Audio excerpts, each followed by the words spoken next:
Tem, eu confesso que eu fiquei um pouco perdido no que a gente poderia conversar hoje, considerando o momento atual. Eu estava falando com a Renata quanto recentemente, por conta das eleições, acho que tem uma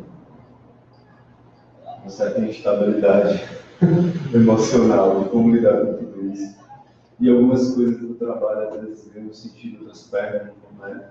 Então, eu não sei, eu me sinto ainda como se estivesse me recuperando um pouco e voltando para um certo eixo, porque acho que muitos referenciais simbólicos, né, que pareciam básicos, que estavam dados, parece que as coisas se modificaram completamente.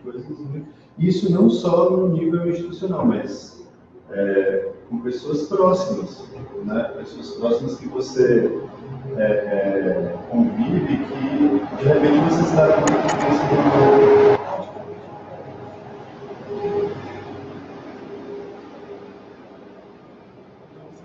Poxa, era para ainda estar discutindo isso, né? Ainda era para estar discutindo que não pode torturar, por exemplo, né? Enfim, então essas coisas ficam muito mais urgentes.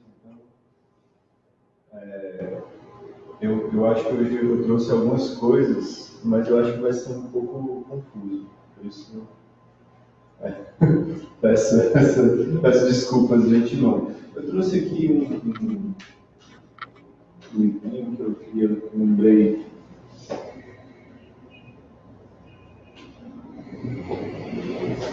Lembrei de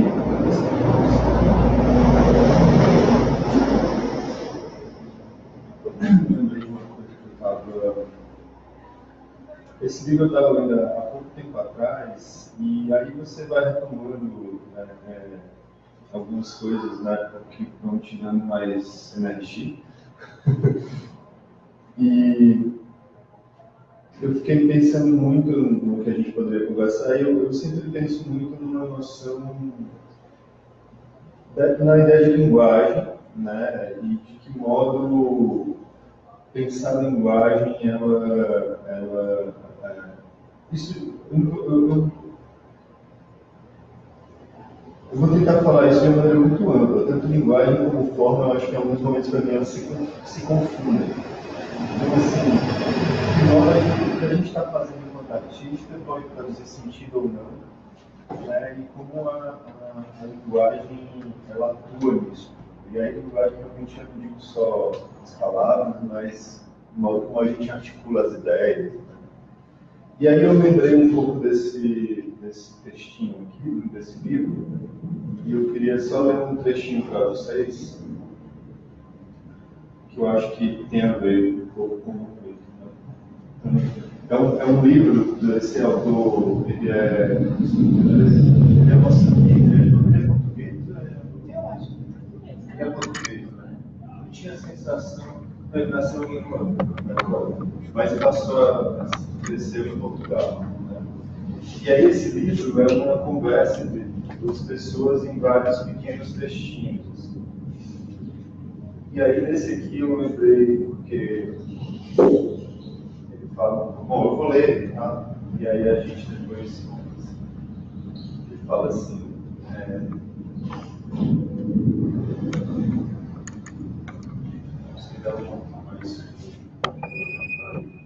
eu vou começar do começo, tá? Vou tentar não ser muito chato aqui. Que é assim. Como se faz, o título é Como se faz uma revolução sobre o artesanato explosivo. Ele fala assim, são duas pessoas conversando. Mas como é que se faz uma revolução? Um artesão, por exemplo, pode fazer uma revolução como faz a jarra? Aí o outro responde, não é bem a mesma coisa. Não? Uma revolução não é um objeto, não é uma escultura, não é sequer um edifício. Uma revolução não se faz como os engenheiros ou os artesãos fazem coisas. E o outro, não. E o primeiro diz, uma revolução é uma coisa que não se vê, que não tem um material. Não é feita de pedra, nem de madeira, nem de barro. Que estranho. Exatamente. Uma revolução não ocupa espaço, mesmo depois de feito. Não ocupa espaço, não tem largura, comprimento ou altura. Se é assim, então não existe. Existe sim. Uma revolução, por exemplo, altera as leis. As leis. Exatamente. As leis são também coisas que não ocupam espaço, como a mesa ocupa espaço, mas na verdade são essenciais. Isso bem sabemos. Na verdade, pensando bem, as leis até ocupam espaço, bem mais espaço do que um palácio. Como assim? As leis ocupam todo o espaço de um país, só que não se veem, não pesam. Aí o outro responde, eu não percebo. E ele fala, é assim mesmo. As leis são como oxigênio. Estão em todo lado, mas não às vezes. É uma formulação possível, mas estranha. E é por isso mesmo que as revoluções são importantes. As revoluções alteram o oxigênio, a atmosfera, em suma, as leis. E é isso o que é significativo. Deitar abaixo prédios ou palácios, ou mandar construir novos palácios, isso é pouco relevante. E aí eu respondo, quem sabe que um dos passos imprescindíveis para uma revolução é deitar edifícios abaixo. E ele responde assim, isso é para crianças, o mais difícil é deitar abaixo certas leis e pôr no seu lugar outras. Isso é que é complicado. Portanto, a revolução não é apenas uma ginástica social ou política. É isso. Quando levantas o braço ao lado de milhares de outros braços, o que parece uma aula de ginástica coletiva passa a ser uma revolução, se em vez de ser 1, 2, 3, disseres, acabemos com a lei Y, entende? Mais ou menos. E o outro fala, uma aula de ginástica e de treino coral transforma-se em revolução se os gestos forem dirigidos politicamente e se o conteúdo dos cantos for também político. Ou seja, reclamam de uma mudança de oxigênio, uma mudança de ar na cidade. Você está dando para entender, tá? Mas enfim, vou continuar. Acho que está chegando a parte mais. Trata-se de mudar as leis, ou seja, as palavras que estão no Código Legislativo. No fundo, faz-se uma revolução para mudar as letras, é isso? Não é para mudar as letras, não. As letras são as mesmas. Uma revolução não muda de alfabeto. Nas revoluções, não se exige passar do nosso alfabeto para o alfabeto cirílico, por exemplo. Mas isso sim seria uma grande revolução, o outro responde. Ele diz, talvez, mas o que se exige é mudar a ordem das letras, a combinação das letras, a forma como as letras, uma ao lado uma das outras, formam palavras. No fundo, queremos uma nova combinação de palavras.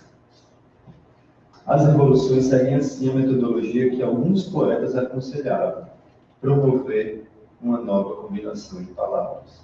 Encontros raros entre as palavras. Encontro raro entre palavras era uma das definições de poesia. Uma nova combinação entre palavras velhas, entre palavras que já existiam. Exato. É isso que é mudar de leis, mudar a combinação das velhas palavras. Por exemplo, onde está o sim, aparece o não, e vice-versa. Fazemos então uma revolução para encontrar novas combinações de linguagem. E o outro diz, como os poetas, eu diria que, se necessário, pegam e dinamite. Mas não, aí o outro diz, mas não há dinamite poético. Ou há, meu caro, sabe tão pouco de substantivos como de explosivos. Não, é incrível. Ele sempre está lidando com questões que são muito filosóficas, mas com coisas muito do cotidiano, assim, uma conversa muito, aparentemente simples, né? E, enfim, acho que ao ler isso e reler, para mim isso reencontra algum sentido no que a gente faz enquanto artista, porque, bom, eu considero que todos aqui somos artistas, e então acho que às vezes algo que pode parecer muito sutil, ou né, uma nova combinação de palavras, de fato pode ser explosivo, né? Então, A questão talvez seja pensar onde a gente recombina essas palavras. Né? Eu acho que isso é uma coisa importante para a gente pensar. Eu tinha deixado essa imagem só porque também ela dá um certo sentido ao que a gente vem fazendo, porque ela é um frame de um vídeo, de um filme do David Lynch. E tem uma coisa engraçada sobre isso, porque vocês sabem o livro, o David Lynch escreveu um livro, não sei se vocês já viram esse livro, que é um livro sobre meditação transcendental. E que é um livro que ele escreve numa linguagem tão simples, que se não fosse o David Lynch eu não daria muito crédito. Mas como é ele, eu acho que vale a pena. Ele fala muito sobre meditação e sobre o processo de trabalho dele, o processo de elaboração dos filmes. Tudo. E é super bonito, porque tem uma simplicidade, uma franqueza incrível. E ele fala no momento, por exemplo, da cena desse filme, em que eles iam ter que destruir uma casa, porque ela era cenográfica, e ele tem um amigo que adorava explodir coisas. E ele fala assim, cara, isso não está no roteiro, mas vamos explodir essa casa já que vai destruir? Aí o cara já ficou assim, super animado, né? E eles inventaram de destruir, de explodir, e acabou virando uma cena que não estava prevista no roteiro, né? E virou uma cena importante do filme. Então, acho que reconhecer também certas imprevisibilidades, certos acasos ou intuições, não sei, que incorporem essas novas combinações de palavras, onde na linguagem às vezes a gente acha que está dizendo uma coisa e acaba sendo entendido como outra coisa, assim, eu acho que é aí que a gente acaba explorando, né? O que eu acho que aconteceu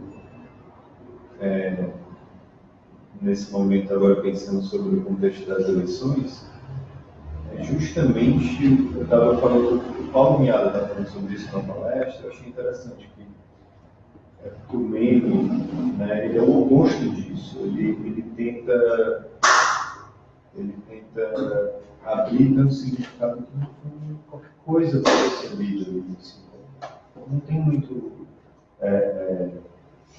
não é sobre justamente esse, onde a gente pode construir juntos um sentido, né? É onde as coisas, na verdade, perdem o sentido. Né? Você pode ser meio que qualquer coisa, você bota ali um meme e aquilo é o mais raso. Qualquer coisa que tem densidade de informação, ele vai virar uma coisa achatada. Né? Enfim, estou falando. Desculpa, você entende bem o que eu falo? Entendo um porcentagem. Tá. Quer que eu fale mais devagar? Mais despacio? Sim, foi. Tá, não, tranquilo.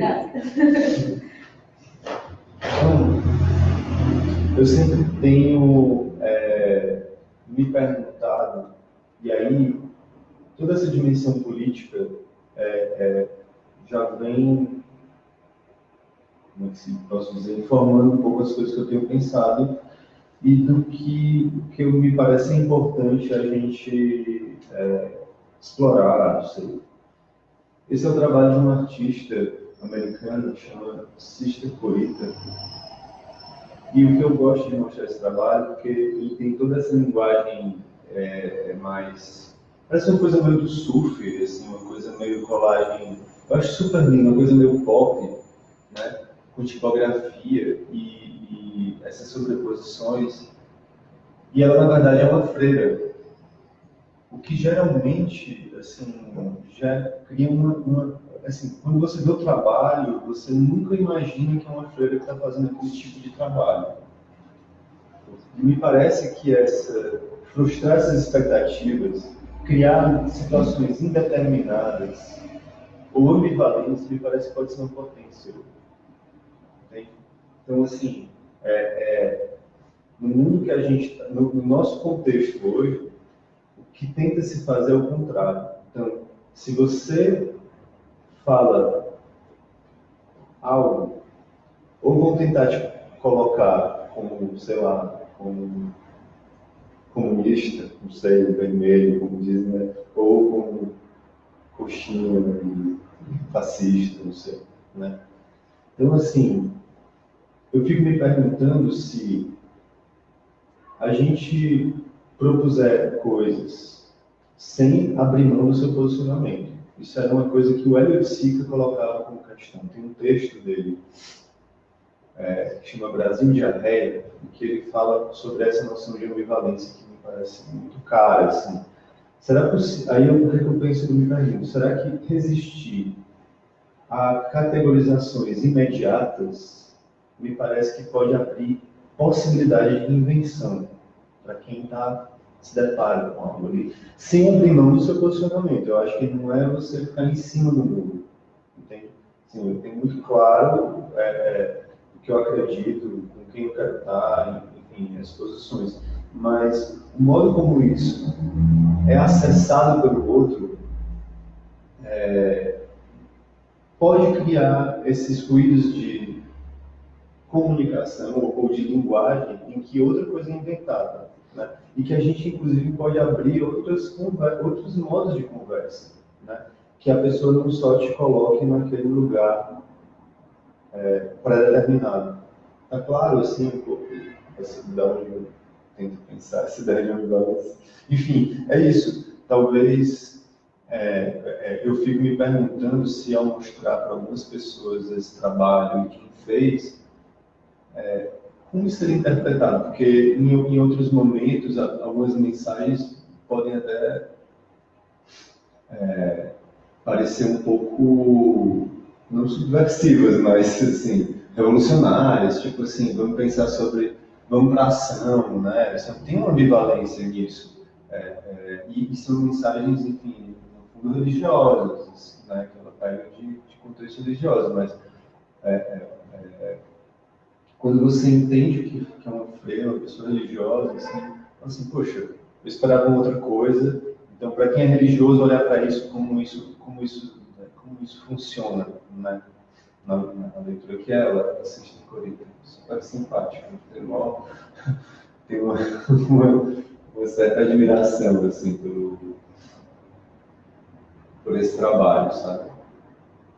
Enfim, mas o que eu acho que acontece é que no contexto, e aí quando eu penso sobre tudo isso e quando a gente, nossa atuação como artista, eu me pergunto como é possível resistir a uma categorização imediata enquanto prática artística. Algo que o que eu consigo elaborar até então é que não é simplesmente uma mudança de formatos dentro do espaço expositivo. Me parece que todo esse enquadramento institucional da arte, ele conduz para um tipo de percepção.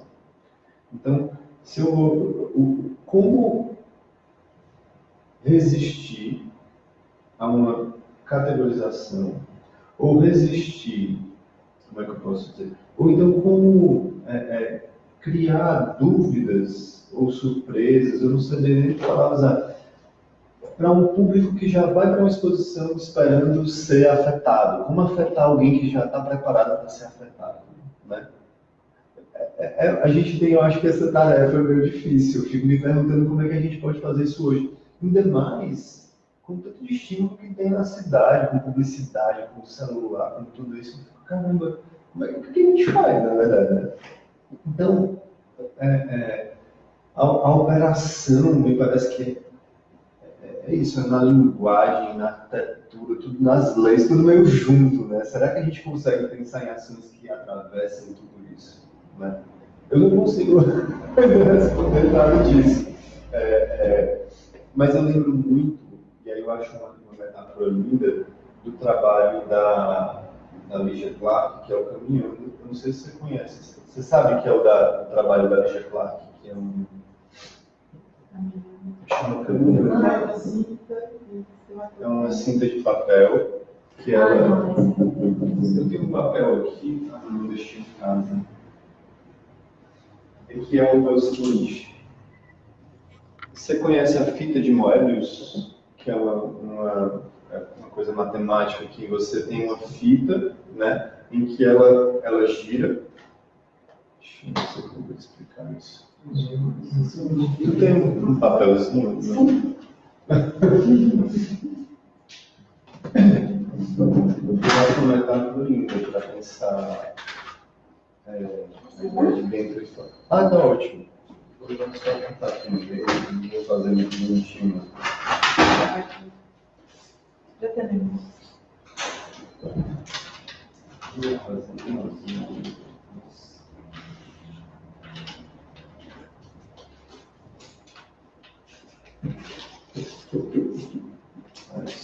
Vai ficar um pouco feio, tá? Mas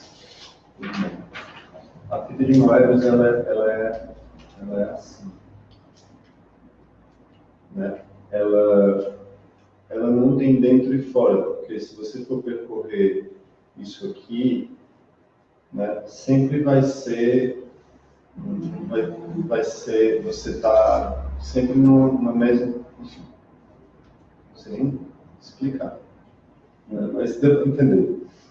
Então, quando a gente fala sobre uma ação artística, né, a gente está contando sobre esse dentro e fora do mundo da arte, o que é que tem efetivação, o que é efetivo, então o que é que transforma, quais são essas recombinações de linguagem que pode transformar tanto dentro como fora. Porque o mais legal é que se você corta, aí por isso eu acho bonita a metáfora, quando você corta a fita de Moebius, você está contando dentro e fora ao mesmo tempo, né?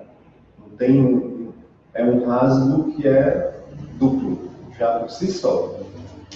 Eu acho que é isso que a Lígia colocava, né, como problema, que você e o mundo somos uma coisa só, né? Enfim. Então, eu acabo observando muitos artistas que tentam criar, pelo menos, esse problema, assim, né? Isso, por exemplo, porque no mundo da arte, isso acaba sendo algo...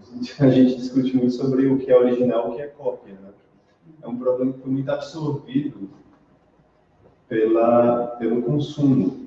Eu trouxe essa imagem, na verdade, só para a gente pensar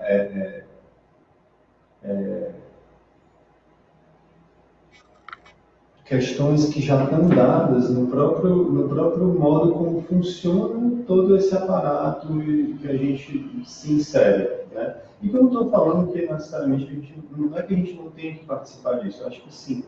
A minha pergunta é como, né? E como é que isso não vira só uma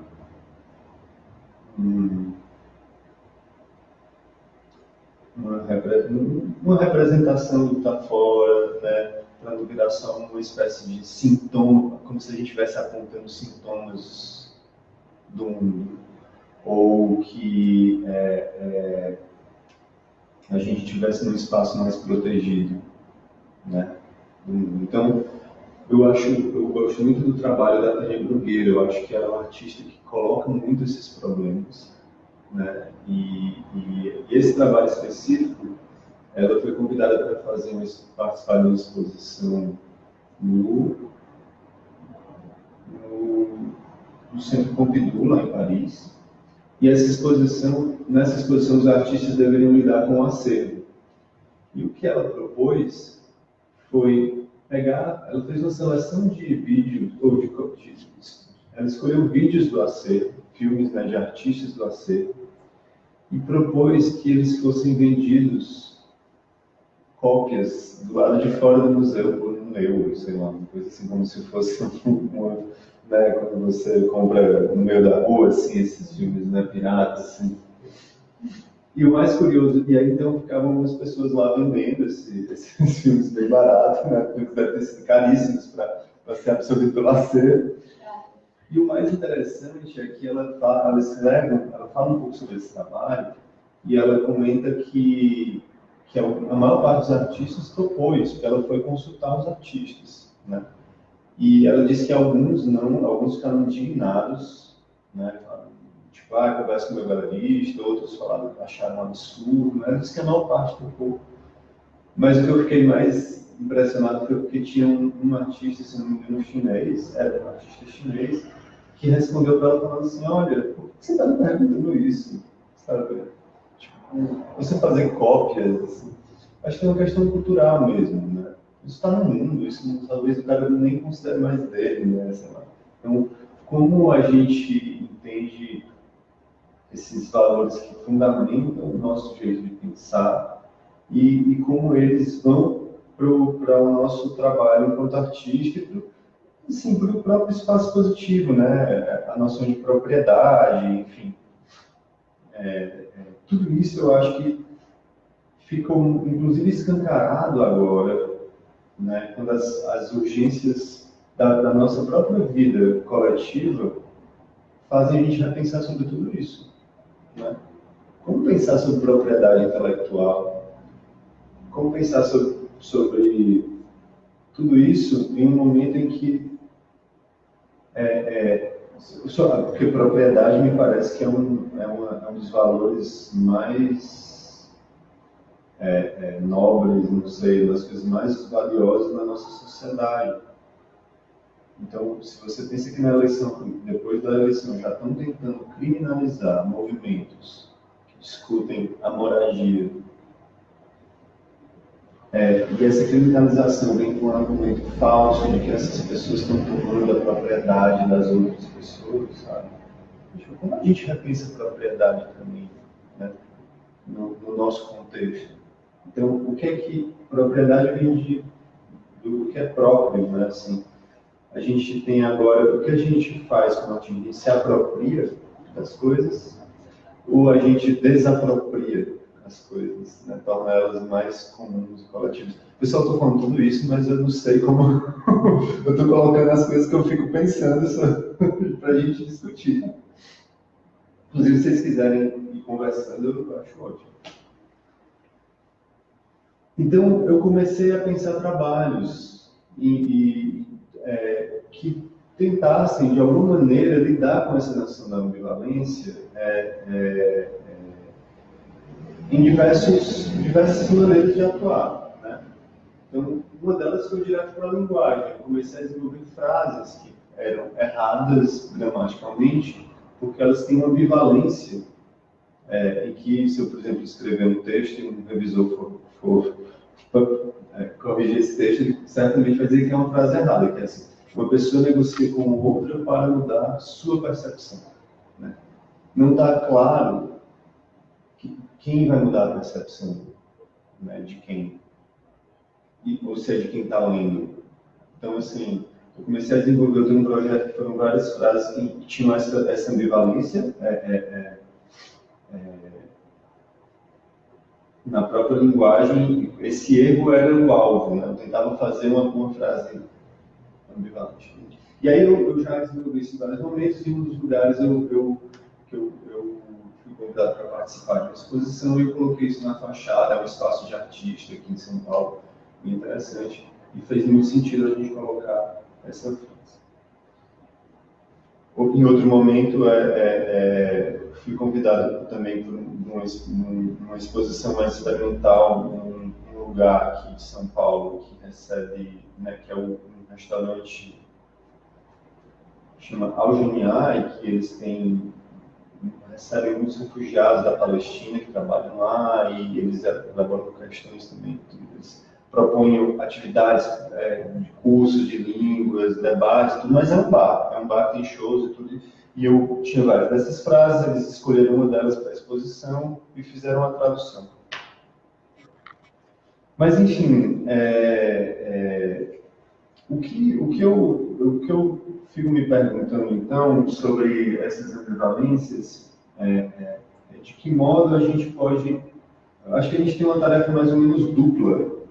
Por um lado, em alguns momentos, eu acho que é importante a gente desconstruir percepções que estão sedimentadas, né?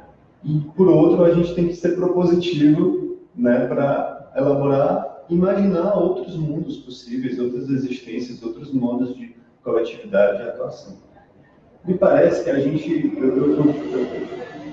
eu fico observando assim, e pensando um pouco sobre o que está sendo discutido na arte, assim, acho que a gente só ficou, eu não sei se eu posso dizer a gente, mas pelo menos o que eu tenho mais contato, só ficou muito mais em desconstruir ideias. Algo que se a gente for pensar na esquerda do Brasil, na América Latina, eu acho que isso também foi um papel importante recente, de, tipo, poxa, vamos desconstruir modos de opressão, modos de exploração, desconstruir percepções que eu acho que estavam sedimentadas e que essa tarefa talvez tenha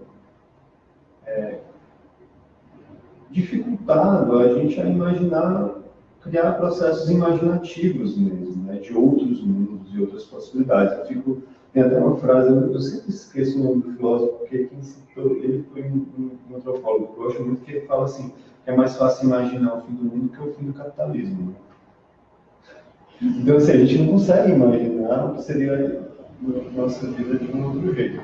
Mas aí, para falar de desconstrução, né, eu lembrei desse trabalho que, enfim, a partir dessa pintura do Picasso, eu já mostrei a sequência de imagem de outro jeito, eu vou pular essa parte, mas que é um trabalho desse artista que chama Picasso na Palestina, em que ele fez um esforço com um museu na Holanda para levar uma pintura do Picasso para ser exposta pela primeira vez na Palestina. E as condições para que essa pintura fosse exposta foram tão absurdas que elas revelam. O próprio fato de você expor essa pintura lá revela o que tudo isso implica, né? Onde essa ação se inscreve, né? Para poder expor lá, as condições eram que deveriam ter uma segurança tão absurda que tem 2 militares do lado da pintura, tem, enfim, gente ali observando o espelho. Então, acho que esse tipo de ação eu tenho uma certa curiosidade, um certo interesse, porque me parece que elas, de maneira muito simples, um gesto muito simples, revela uma complexidade de coisas que estão ali em torno, né? Então, acho que isso de certa maneira, ao mesmo desconstrói, mas constrói outras possibilidades, né? Eu também vou pular assim. Mas eu mostrei essas aqui e eu queria mostrar também essa imagem, porque isso aí é o projeto que foi, eu já não vou lembrar da data, já tem alguns anos, que foi um projeto criado para ser o Aquário de Fortaleza. Tu já te mostrei isso? Não, agora você está falando desse negócio, tudo que é meio bem surreal, né? O que aconteceu, pessoal, é uma coisa muito bizarra, que é o seguinte: Fortaleza é uma cidade muito turística. E, enfim, tem as praias, né? É um dos destinos mais procurados no Brasil para férias, Fortaleza. Então, todo o discurso da economia hoje está muito voltado para o turismo, para trazer e atrair turistas. Recentemente, um hub da Air France foi instalado lá para poder ter mais voos, esse tipo de coisa. Então, quando você fala em turismo, existe sempre o exemplo do Guggenheim Bilbao como um case de sucesso, né, que atraiu muita gente para aquela cidade. Mas é um caso que é muito específico e que hoje, quem estuda urbanismo já questiona muito, porque isso gera outros problemas na cidade, desigualdades, outras coisas, porque você tem aí uma espécie de grife que você faz num prédio desse e tem turistas que vão só para ver só para ver o museu e vão embora. Então você não tem relação mais com a cidade, tem um tipo de turismo que é muito específico. Mas ele acaba sendo argumento para criar esse tipo de coisa, entende? Então, o que eu acho mais curioso desse projeto é que, quando ele foi elaborado, O arquiteto que teve essa ideia, ele trabalhava em parque de diversão tipo Disney, esse tipo de coisa, e ele propôs para o governador para fazer um aquário nesses moldes meio Disney. E aí ele se inspirou num coral, uma coisa meio assim, né? O que é um absurdo por vários motivos. Assim. Para começar, ele está numa área que é da cidade, que é uma das poucas regiões que ainda preservam o que seria Fortaleza há, sei lá, 60 anos atrás. Então, isso mudaria completamente a paisagem. Né? Falei isso, está do lado também de uma das comunidades carentes mais antigas da cidade, sofreria um impacto absurdo. Ele tem um interesse de especulação imobiliária nessa região, e que essa operação, ela de certa maneira, ela faria, enfim, com certeza ela afastaria toda essa população naquele lugar. Então, existe aí uma complexidade de ações que foi resolvida pelo arquiteto simplesmente com esse 3D. Ele apresentou isso para o governo sem ter um projeto. Você não tem um projeto, né? Você tem uma imagem, você tem um 3D, você tem uma espécie de propaganda só. Então, o que me interessava pensar aqui era falar assim, poxa, como uma ferramenta de arquitetura, de projeto, de desenho, né, ela está sendo utilizada para tentar criar uma imagem de cidade e ser vendida essa imagem de cidade para depois tentar empurrar isso para a população. Né? Nesse sentido, Fortaleza tem muitas imagens de 3D, porque o prefeito ele é um engenheiro, ele gosta muito de realizar obras. Então, a gente teve, durante algum momento, muitas vezes eram lançados vídeos de viadutos novos na cidade, enfim, obras. E cara, é impressionante, porque você só vê carros, não vê gente. Você tem uma visão sobrevoando que ninguém nunca vai ver, ninguém vai ficar andando de helicóptero para poder observar. Aí sim. E eu comecei junto com outro artista, a pensar sobre isso, e a gente ficou imaginando, isso é muito curioso, isso foi o aniversário do prefeito. E aí, nessa hora, eu quase desisti do projeto, que eu achei que a realidade foi sempre muito parecida. A elaboração estética foi muito além do que foi fizeram para ele. E isso são imagens da internet que são retiradas desses sites de... Como é? Como mas como tem de festa, de coluna social. Não, é isso, é impressionante. Para você ver, enfim, a gente estava falando sobre um tipo de imagem, sobre um tipo de construção da cidade. Então, assim, as pessoas passam a olhar para a própria cidade impregnadas por essa imagem, entende? Então, a cidade tem que ficar parecida com isso, o máximo possível. As ferramentas como o próprio 3D, Studio ou o SketchUp, elas vão dando forma, vão se materializando, porque as pessoas elas não estão na cidade experimentando, elas estão dentro ali do computador tentando imaginar o que é aquela cidade, né? E aí, junto com esse amigo, a gente procurou muitos desses vídeos que tinham sido divulgados pela prefeitura ou pelo governo do estado, né? E a gente reuniu vários desses vídeos para pensar como isso poderia produzir sentido. Então, a gente botou essa maquete viaduto de Fortaleza, então você já viu um monte de coisa. E aí, a gente entendeu que só em reunir esses vídeos, isso já daria visibilidade a um problema. Só que reunir esses vídeos, a gente ficou se perguntando como isso apareceria para os outros. Então, assim, por sermos artistas, as pessoas veriam muito como arte, vamos dizer assim, como videoarte dentro desse nosso sistema, vamos dizer assim, institucional, dessa moldura institucional. Então, a gente se colocou um problema, né? Como construir um vídeo que não pareça apenas como arte, que seja visível na esfera pública de um outro modo.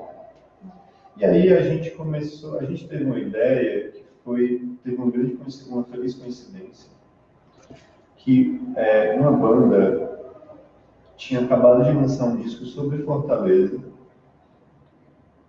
com o título Fortaleza é uma banda de amigos que tem uma projeção nacional, uma banda de rock, e eles tinham feito esse disco e... Peraí, como é que eu boto aqui? Quero só botar mais um... Ah, tá aqui, desculpa.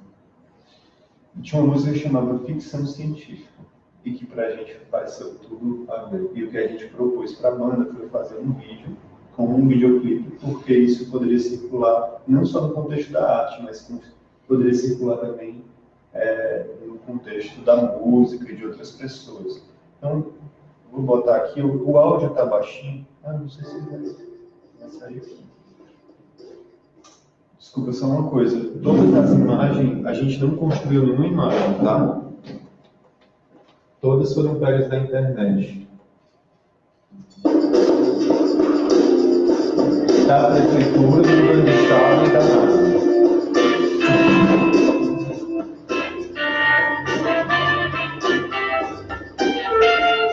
E aí nós convidamos dois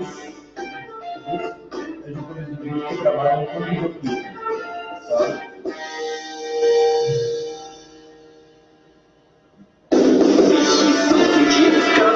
Pra nos preparar para tudo que acaba de chegar. As profecias loucas que não param de gritar. E eu só tenho medo de me encontrar.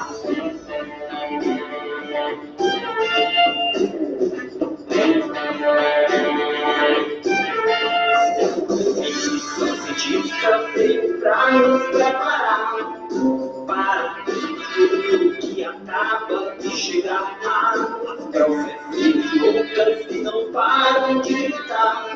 E eu só tenho medo de me encontrar. Raul morreu, as nuvens desapareceram. E o sol brilhou, mas não sei.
Várias pessoas olham para o alto com medo e não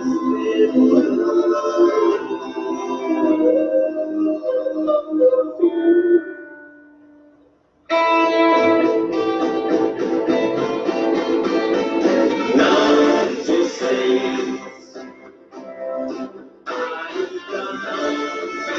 ainda não perceberam.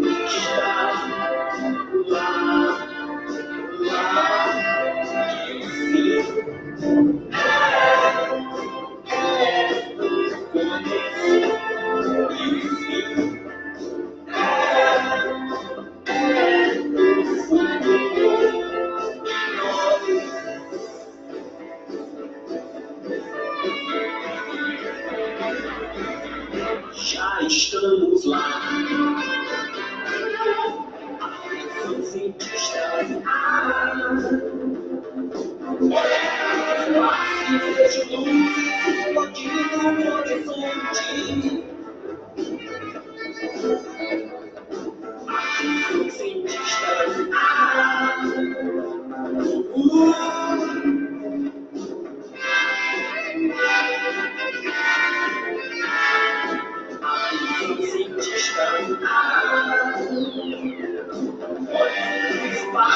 Eu já sei que deveria voltar. Cientistas.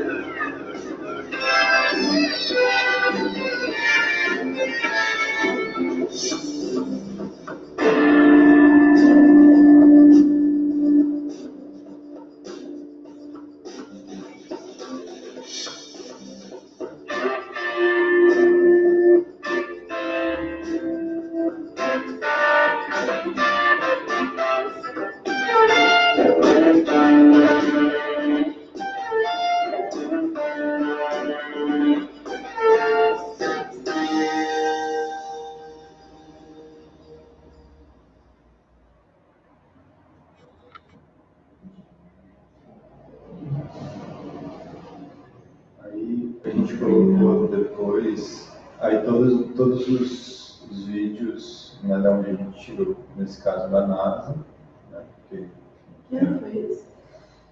2015, final de 2015, ou 2016, 2015. Mas, e a gente, então, o que a gente fez, né, a gente fez uma exposição no Centro Cultural São Paulo na época, e o que com o Henrique, a gente elaborou foi uma série de matérias, porque a gente se perguntou se o vídeo virou um núcleo do trabalho, mas outras coisas foram sendo desdobradas, a gente fez esses cartazes, e a gente se perguntava o que significava trazer um vídeo para uma exposição, já como a gente tinha interesse em que isso se divulgasse, a gente colocou o vídeo na internet na mesma época, e qual é o sentido da pessoa assistir lá, se ela pode ver no celular, pode ver em qualquer lugar, e a gente começou a pensar como instalar isso no lugar e tentar produzir sentido do corpo em relação ao lugar. Então a gente criou esse ambiente em que tem algo meio de uma concha acústica, ponto de ônibus, a gente foi pegando um certo vocabulário de como arquiteturas responde um pouco às questões do projeto, e fomos imaginando esses espaços. E no dia da abertura,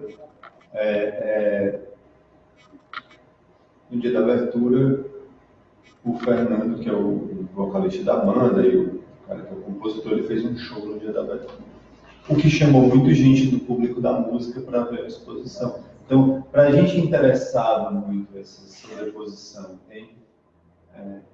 Então, era isso, eu ficava me perguntando assim, como um gesto, como uma operação pode se desdobrar em diferentes contextos, né? Curiosamente, assim, eu acho que até o projeto teve menos reverberação no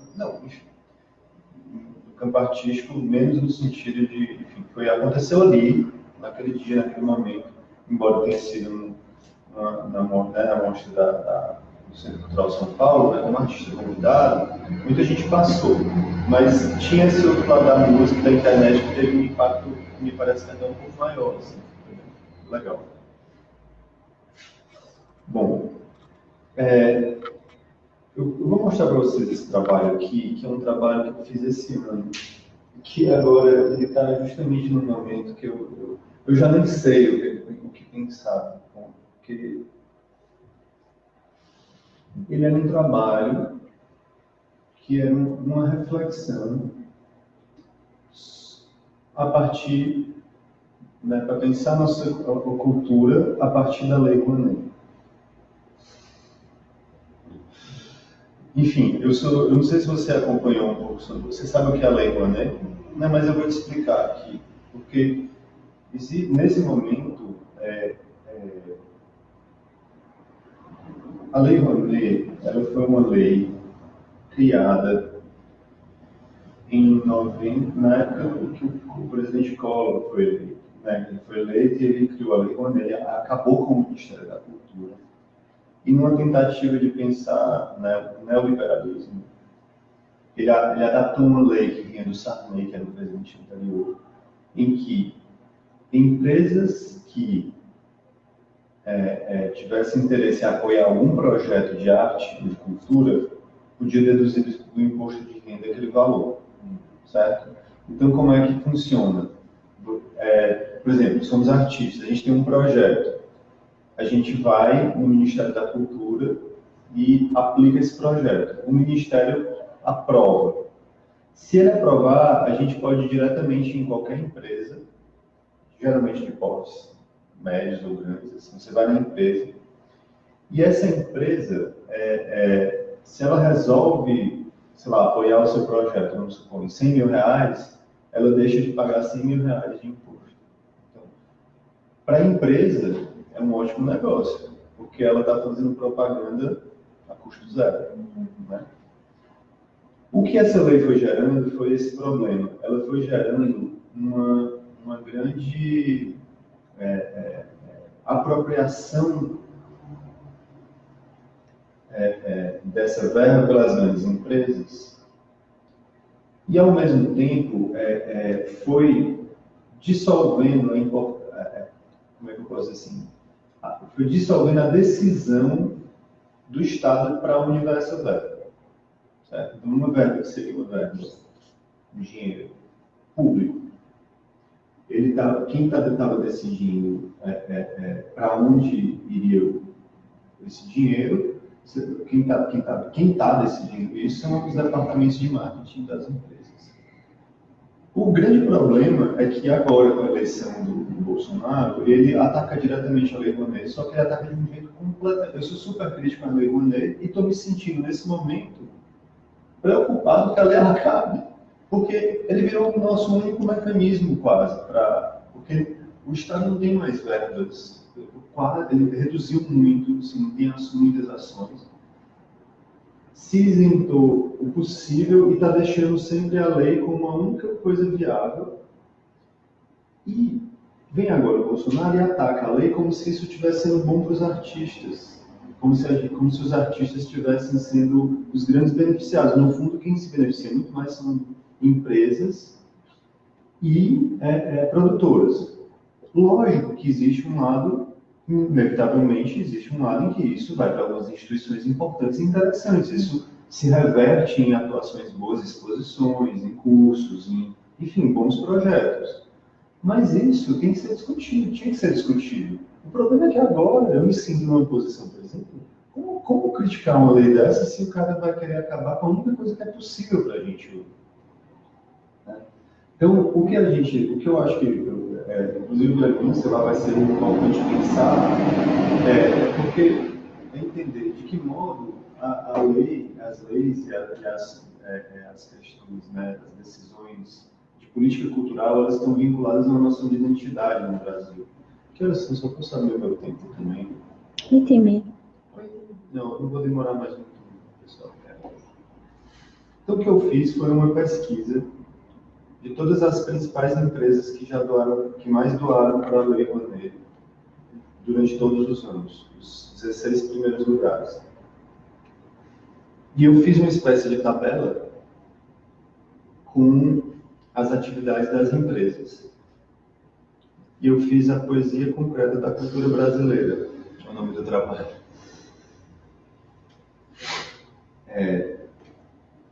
São poesias, né? É uma tabela em formato de poesia, que lembra poesia concreta, tipografia e tudo, mas que ela organiza as atuações dessas empresas. Então, sei lá, esse eu não sei que não vai ser esse, mas a empresa que mais doou na época foi a empresa de petróleo, assim, né? Eu diria que foi Petrobras, Vale, talvez Itaú, Bradesco, enfim. E aqui eu fiz uma cartela de cores com todas as cores dos logos dessas empresas. Né? O primeiro ano só foram 2, porque era o primeiro ano e tal. E aí logo depois você já vai podendo ver. E você pode ver a Petrobras aqui, foi onipresente até a crise. Porque esse ano aqui é 2017, eu acho. e aqui é 94, se não me engano. Então, o que eu imaginei depois foi o seguinte... E tipo, aqui é cronológico e aqui são todas as Isso, eu coloquei os 16 primeiros lugares. Então eu comecei a pensar nisso como um grande painel que era quase, uma linha que é pensar assim, quase como o que está se pensando em cor, em composição nas empresas, e isso compõe uma espécie de painel, né? E é um painel que, além de um painel de poesia concreta, é um painel que lembra muito azulejo, né? Eu pensei um pouco no Atos do Cão, na verdade. Por conta disso, eu comecei a imaginar um painel comemorativo lá no Ministério da Cultura.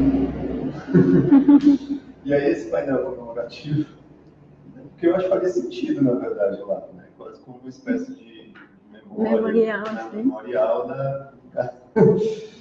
E eu comecei a pensar nisso, só que eu comecei a achar que esse painel, ele talvez não precisasse durar tanto tempo, ele poderia ser mais eventual, assim, que eu acho que também condiz um pouco mais com o tipo de coisa que ensino a produzir.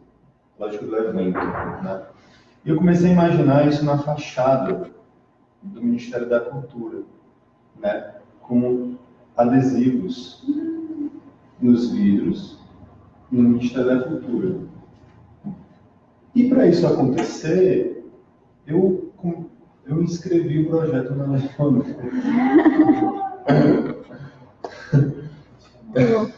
para criar esse curto-circuito, entende? E, enfim, ver o que é que isso... Eu estou no processo de ajustar as inscrições, porque é um processo burocrático, mas eu fiz uma exposição em que mostrava uma espécie de maquete do Ministério, né, sobre uma base, enfim, que é uma base que lembra um pouco mesa, mas que também é livremente inspirada no prédio da Petrobras, reconfigurada. E com... Aí é que eu infelizmente não estou com muitas imagens aqui agora, eu posso até dar uma... Porque aqui na parede tem também isso é outro trabalho, posso te falar depois. Esse é outro projeto, tá na exposição. Mas enfim, a ideia era essa, desculpa. A ideia era pensar de que modo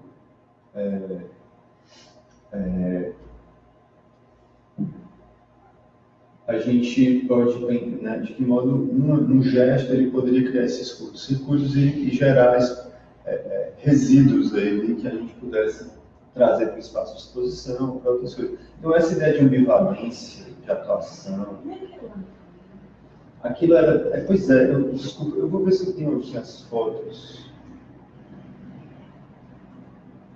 Aquilo ali era uma reflexão sobre eu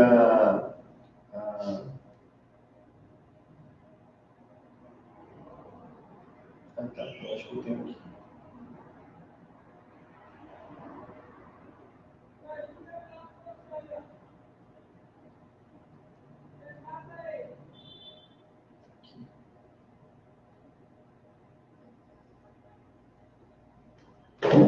É uma espécie de reflexão sobre a noção de identidade visual. Essa que foi por cabelo. Isso, aquela. E o projeto era assim, né? Ele tinha uma espécie de bandeira, em que eu recombinava os logos e materiais gráficos que inspiravam um pouco os logos, mas que também tinham alguma referência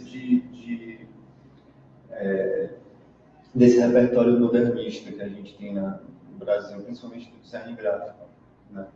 Então eu criei essas estruturas que ficavam aqui. Então, a própria estrutura ela era desenhada e ela informava também os tecidos. Vendo isso aqui, ó. Nossa. E aí adesivei, né? Bom, a gente é pouco velho, assim, eu acho que daria para o espaço funcionaria talvez de um jeito até diferente, mas eu fiz um esforço. E aí aqui tem uma maquete toda de encaixe, já fiz, né? Aqui a inscrição, eu estou finalizando.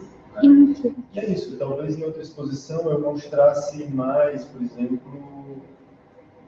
essas imagens aqui, cadê? Essas imagens. É impresso aqui o material? Qual? Esses. É, do tecido, sim. Mas eu, por exemplo, em outra exposição eu ampliaria um pouco mais isso. Eu faria isso como impressões fotográficas, por exemplo. O quê? Esses Google Street View que eu fiz, entende? Eu peguei o Google Street View e fiz montagens, mas, enfim, estou falando só das suposições, mas enfim. Aí a exposição é... Nossa, foi incrível. ficou bonito, né? Ficou interessante, né? Aí é isso, eu fico me perguntando hoje, né, qual é o sentido, como retomar sentidos para isso, porque aí tem um painel aqui com as coisas. Mas sabe que você... Não, eu estava falando disso e você lançou essa pergunta e eu fiquei pensando quando você coloca esse lugar para você da arte, que ela revela uma estrutura, né? Eu fiquei pensando que é o Bolsonaro, né? Ele é o cara que revelou toda a estrutura, né? Ele é a obra, né? Porque, não sei... Como em que sentido você diz?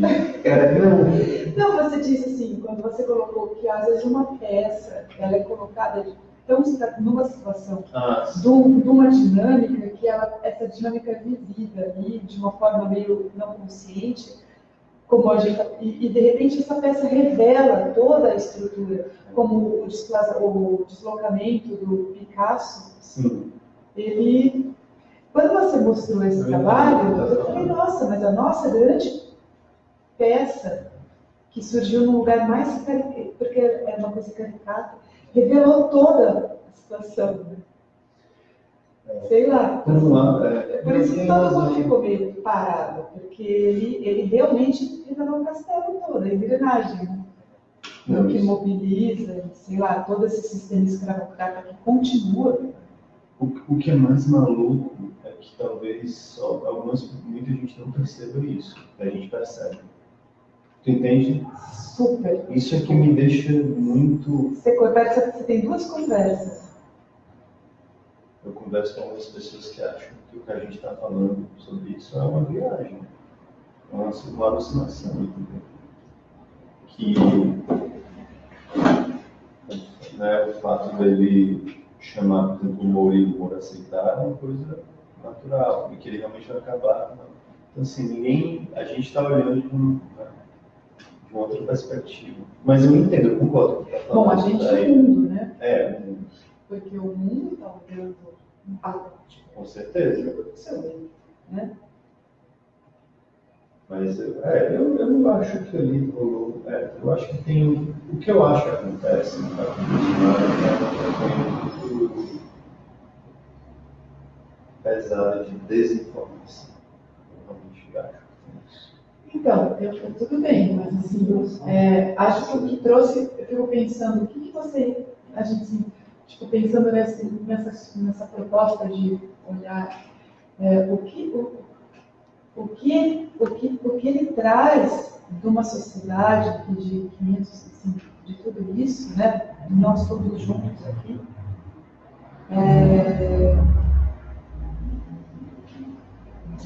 Eu não sei, mas eu penso que é um desejo coletivo ainda, né?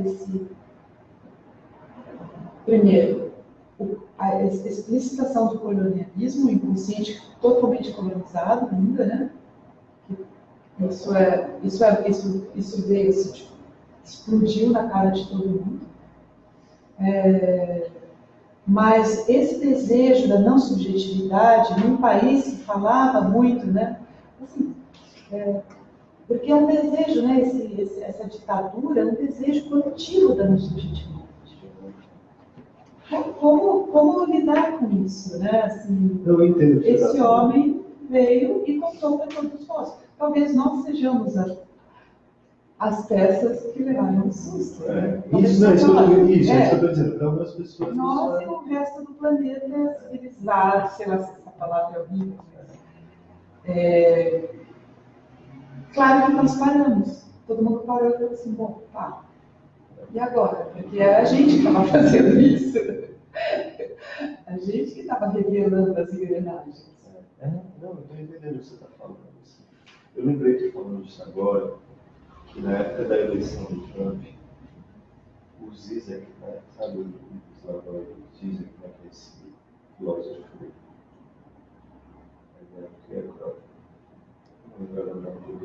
Que fala do que é o racismo? Ele é um cara bem pop, que fala sobre política e tudo, enfim, ele se discute muito essas questões políticas, e ele falava uma coisa que eu achava... Eu ficava meio na dúvida, ele falava assim, que ele achava que ia ser melhor que o Trump, ele é de esquerda. Ele falava que era melhor que o Trump se elegesse do que a Hillary, porque ele achava que se a Hillary se elegesse, ele falava que aquela coisa que ia mudar para nada mudar, na verdade, entendeu? E que quando um cara como o Trump é eleito, as coisas se escancaram e mostram de verdade o que está acontecendo. É isso que você está falando. Então todo mundo se reorganiza. Então, estou falando isso, eu me lembrei agora, porque, não sei, porque de fato,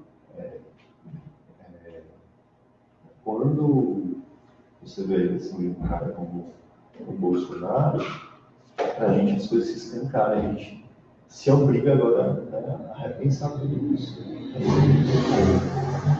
Como se posicionar, como atuar daqui para frente, como cobrar o que vai acontecer, né, como a esquerda se reorganiza.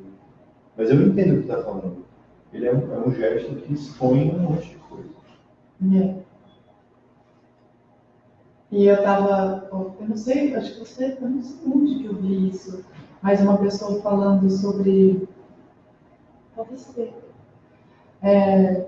de um artista inglês que estava muito triste, alguém estava me contando, eu acho, e uma senhora de 80 anos que viveu a guerra, ela falou para ele, ela é vizinha dele, quando o fascismo, eu já vivi isso, quando o fascismo está ali, presente, precisando vir, é muito melhor que ele tome o poder do que ele não tome o poder. Quando ele já é inevitável. É forte, né? Como se tivesse que exorcizar. Tipo, não, assim, não tem como. E quando ele perde o poder, a experiência dela é essa. Então, que já ceda o espaço. Eu fiquei meio chocada. É meio chocante mesmo. É como se você tivesse que assumir que é algo que é inerente até a nossa... É quase um monstro, assim, né? Que veio e bom, enfim. Mas é porque isso tudo me fez pensar nessa sua fala sobre a paralisação, no momento de suspensão, e de repente quando você conta isso do trabalho.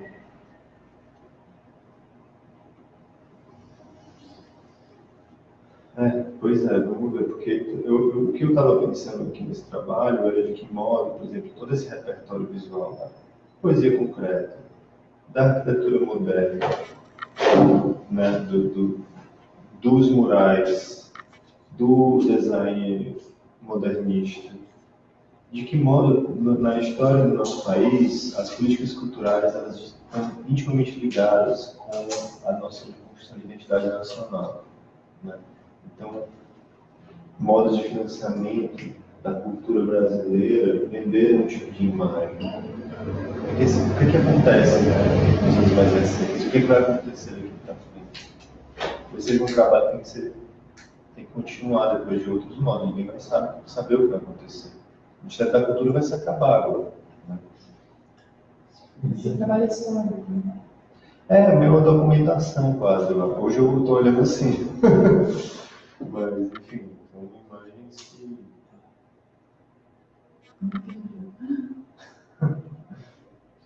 Bom, aí eu fui experimentando coisas, né? Bom, mas aqui é outro trabalho, que é aquele que tu estava tentando ler. Tu ficou curiosa? Eu acho que vai gostar desse trabalho. Não, esse trabalho ele é uma... Porque como a exposição estava sempre tentando pensar no modo de atuação da gente, né?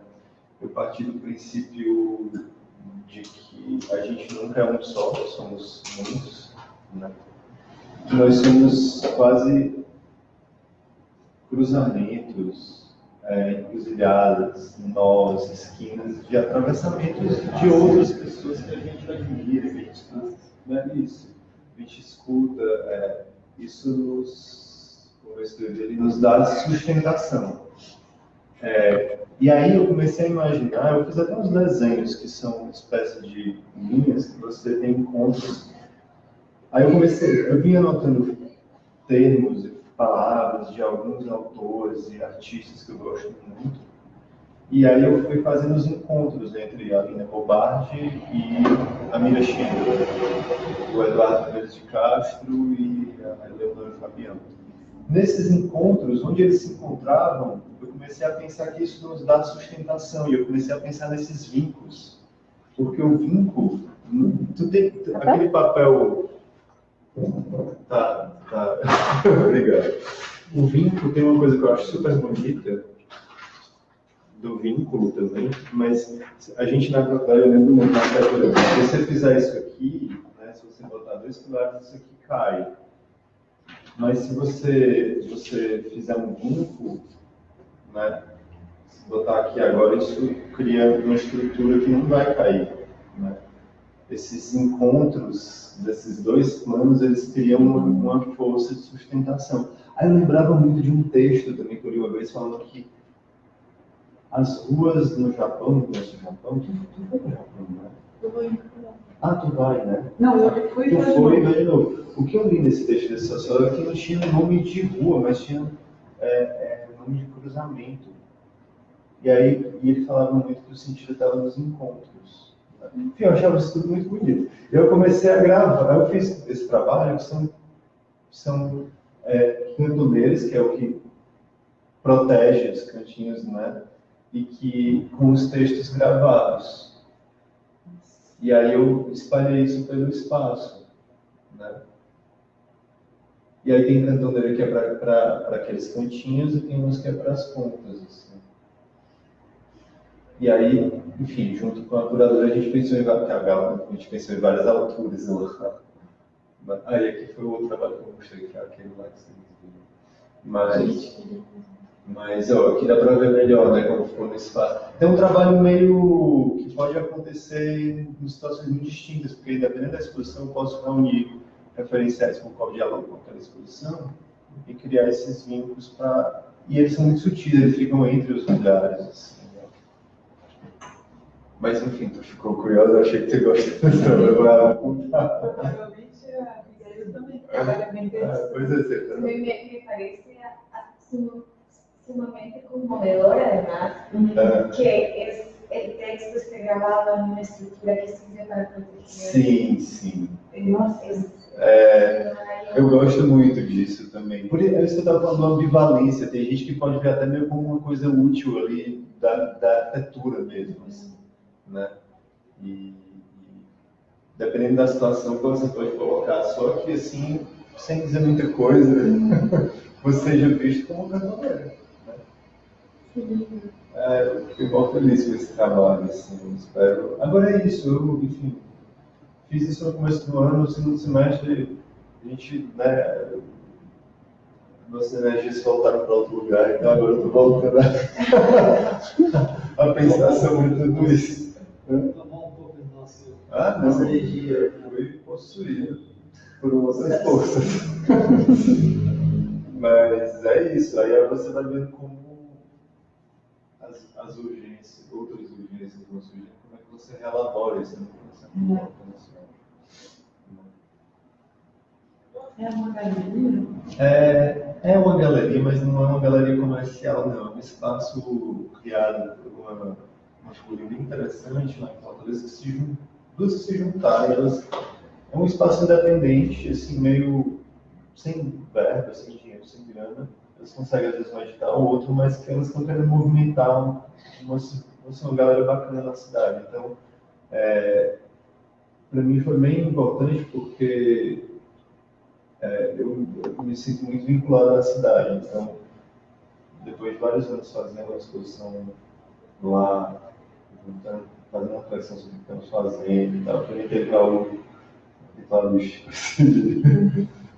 É um lugar incrível, né? Assim, uma galera, inclusive, é porque eles não têm dinheiro nenhum, mas assim, eles têm super interesse em pessoas legais. Se uma vez tiver vindo para Fortaleza, sabe? Fazer projetos, fazer uma fala, sempre acha que quando tem alguém por lá, ela aproveita para convidar para fazer uma fala, coisa assim. Sem título. Né? É bem bacana. E ela tem atrás uma empresa de impressão fine art, que é super, super. Mas é isso, aí vários artistas da cidade estão fazendo coisas lá, são muito legais, já dá uma frota, que o governo fez com essa Eduardo. Eu conheço de nome. Ele já é outra geração, mas ele foi meu professor lá em Fortaleza. O Solon Ribeiro, o Yuri fez coisa lá, o Yuri Firmeza. A Galo estava pensando em fazer um projeto lá. Não sei o que aconteceu depois. Na época que a gente fez, foi montar, eu estava tentando. Mas enfim, aí é isso, pessoal. O que eu pensei em trazer foi isso para a gente conversar.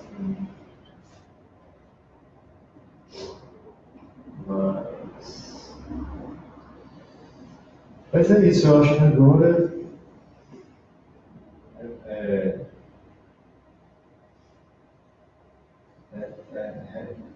entender como produzir sentido mesmo, né? No contexto atual, assim, não só porque eu acho que vem aí, como a gente estava falando, né, a cultura talvez seja a linha de frente aí que vai sofrer primeiro num governo como esse, mas mesmo a nossa produção, porque o artista não para, né? Pensar, né? Sei lá. Mas o que é que faz sentido, né, num contexto desse? Então, ainda estou me perguntando assim.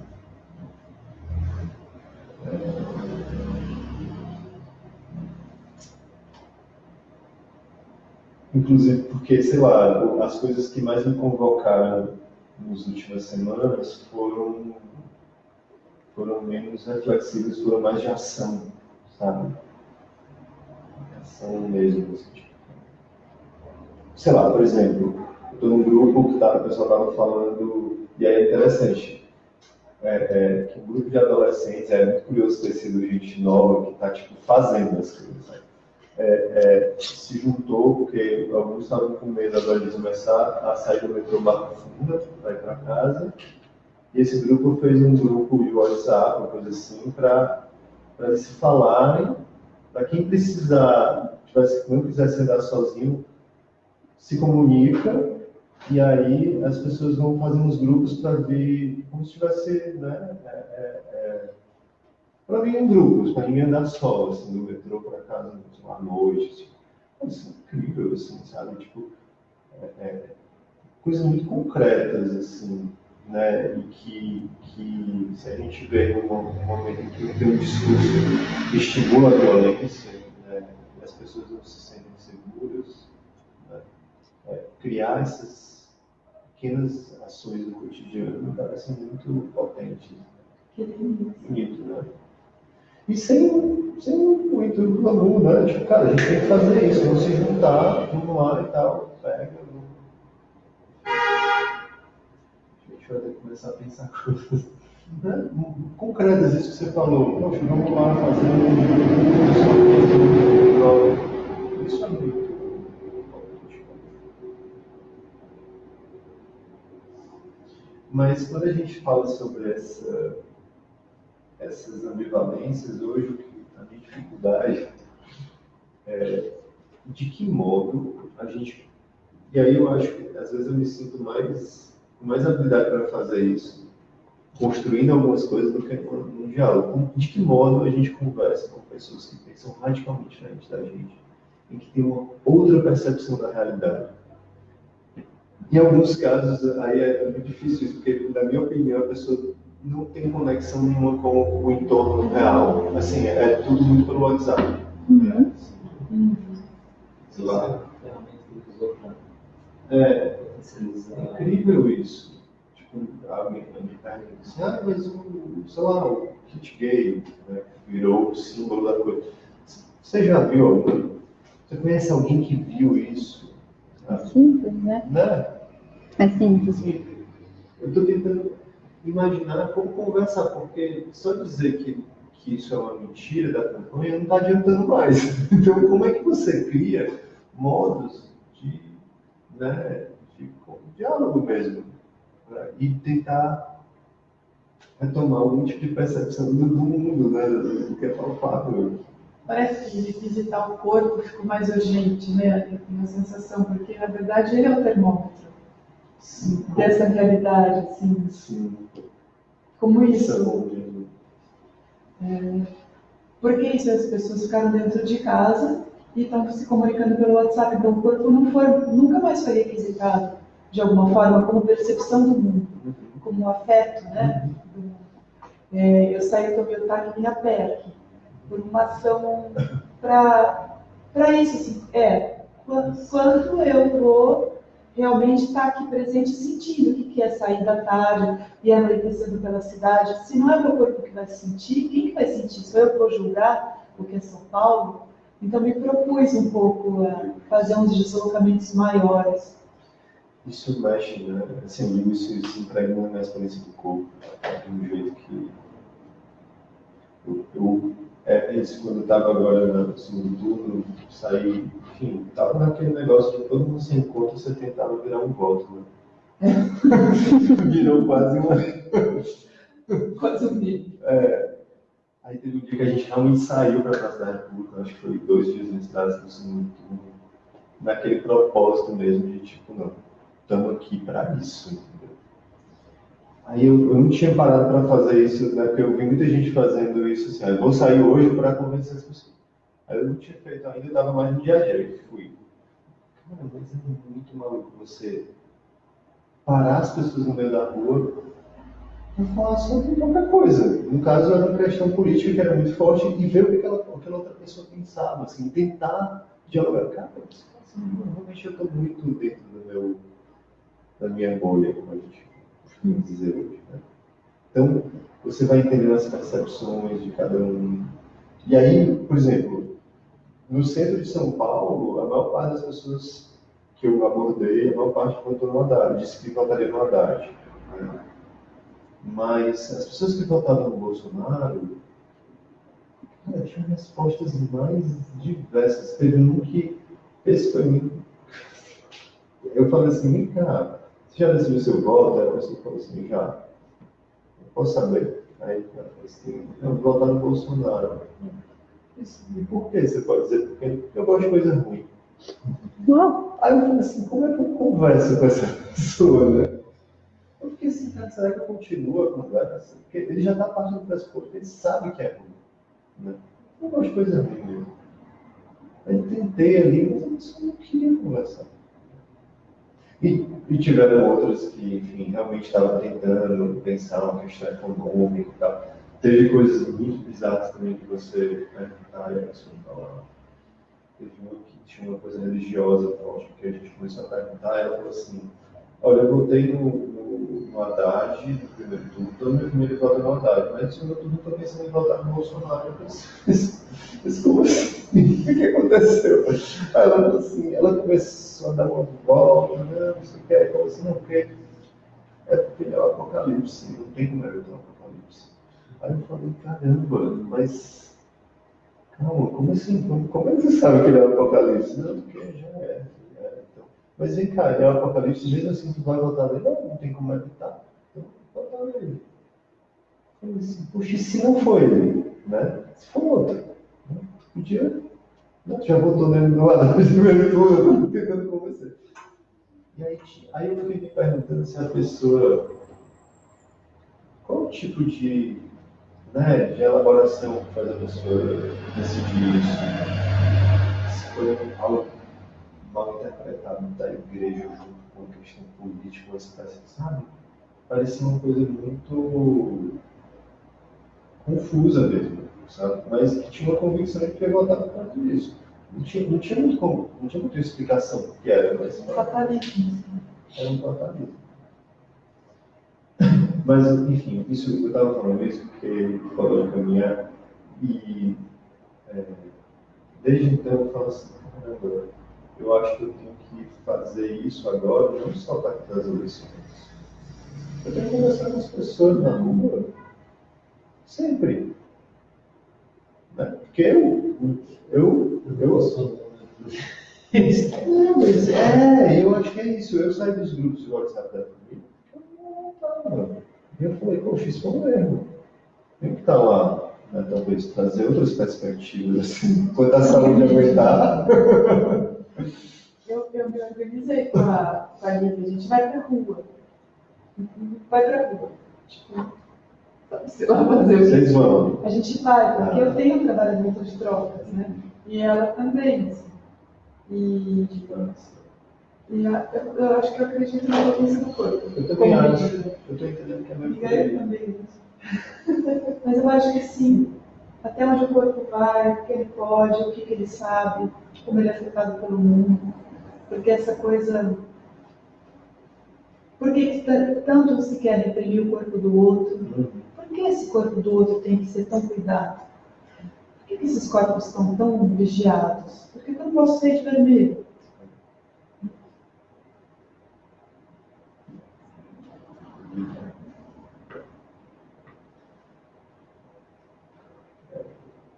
Como se distingue esses corpos assim para Se de verde e amarelo também tinha um outro. E essas pessoas de verde e amarelo me contando coisas, né? Também. Quem sabe se verde e amarelo pela nacionalidade ou pela questão. Ele sim, né? Uma coisa assim. Tipo assim, confuso mesmo, eu acho.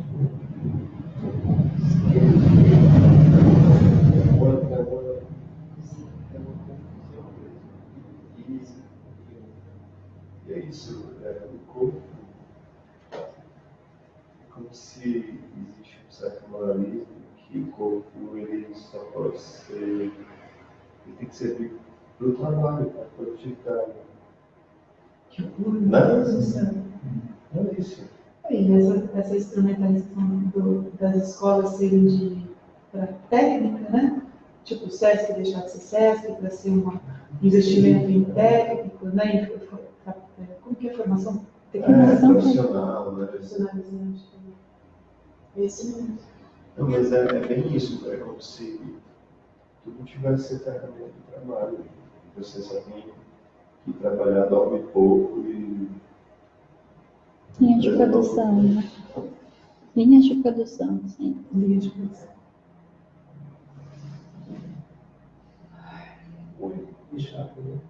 Por isso eu tenho lido umas coisas interessantes que é assim, o pessoal fala assim, cara, o que esse pensamento racional e natural não aguenta é a nossa alegria, né? Tem que continuar fazendo o que a gente acredita, porque não aguenta. Não pode ser deprimido. A alegria é a prova dos 9, como dizia a festa proposital, eu acho. E assim, continuar fazendo esse tipo de coisa já é uma resistência. Minimamente. Bom, eu não quero ser aqui falando de pai, mas eu acho que se entregar nesse caso, assim,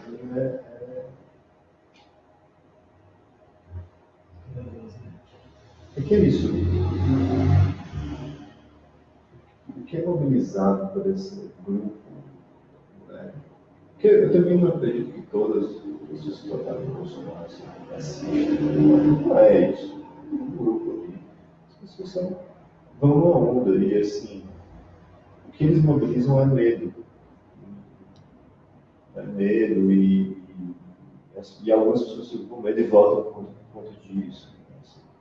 O Brasil vai virar Venezuela. Não sei o que. Sabe, criam essa ideia de medo, enfim.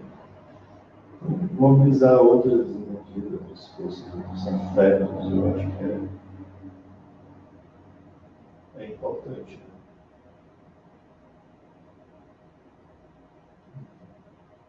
Mas é isso, eu estou me oscilando entre eu fico falando isso para eu lembrar, tá?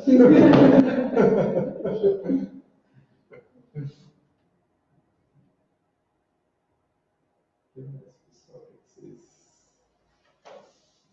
Dizem mais aí, porque eu nunca explicar. Falei que eu tinha me proposto. Qual é a questão do sexo mesmo? Como? A questão do